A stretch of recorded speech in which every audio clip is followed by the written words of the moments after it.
ఎలా ఉన్నారు? ఇవాళ మనం బీట్రూట్ కొబ్బరి కూర చేసుకుందాం. ఎలా చేసుకోవాలో చూద్దామా? ముందుగా బీట్రూట్ తొక్క తీసి సన్నగా ఇలా తరిగి పెట్టుకోవాలి. ముక్కలన్నీ సేమ్ సైజు ఉండాలి, అప్పుడే కూర బాగుంటుంది.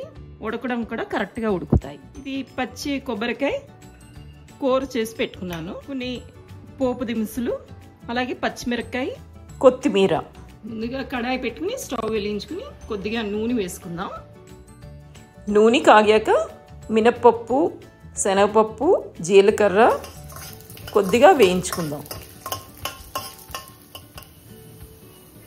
దీంట్లో ఆవాలు,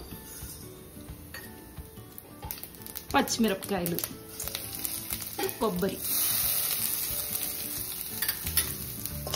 మీ దగ్గర కరివేపాకు ఉంటే కరివేపాకు కూడా వేసుకోవచ్చు పోపులోకి.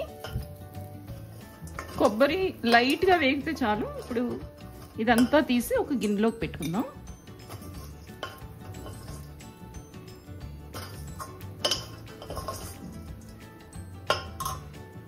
ఇలాగా ఒక గిన్నెలోకి తీసుకోవాలి. ఇప్పుడు కడాయిలోకి తరిగి పెట్టుకున్న బీట్రూట్ ముక్కలు వేసుకుందాం. దీంట్లోకి కొద్దిగా నీళ్లు పోసుకుందాం. తగినంత ఉప్పు, కొద్దిగా పసుపు. ఇప్పుడు ఇది కలుపుకుని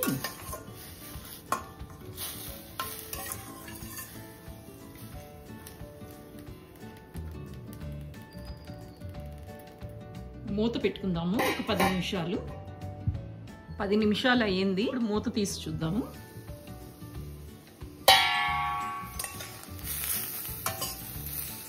ఇంకా కొంచెం నీళ్లు ఉన్నాయి. ముక్క ఉడికిందో లేదో చూద్దాం ముందర.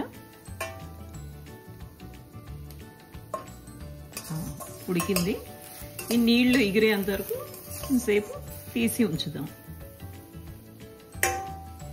ఇప్పుడు నీళ్ళన్నీ ఎగిరిపోయాయి. మనం నీళ్ళేం లేవు. ముందుగా వేయించుకున్నాం కదా కొబ్బరి పోపు, అదంతా వేసేద్దాం. అలాగే కొత్తిమీర. ఇప్పుడు దీన్ని కలుపుకుందాము.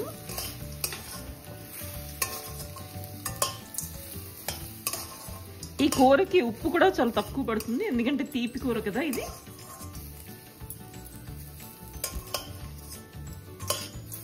కూర అయిపోయింది. ఇప్పుడు మనం సర్వింగ్ బౌల్లోకి తీసుకుందాం. బీట్రూట్ కొబ్బరి కూర రెడీ అయింది. ఇది ఆరోగ్యానికి కూడా చాలా మంచి. పిల్లలు కూడా ఇష్టపడతారు, ఎందుకంటే కొంచెం తీయగా ఉంటుంది కదా. మనం ఎక్కువ కారం వేయము ఈ కూరలో. కొబ్బరి కూడా వేసాం కదా. ఎవరికైతే కొంచెం బ్లడ్ తక్కువ ఉందో వాళ్ళు ఈ కూర తింటే బ్లడ్ బాగా పడుతుంది. ఈ కూర మీరు కూడా ట్రై చేసి చూడండి. అన్నంలోకి చాలా బాగుంటుంది. ఎలా ఉందో కమెంట్ బాక్స్లో చెప్పండి. Okay, bye.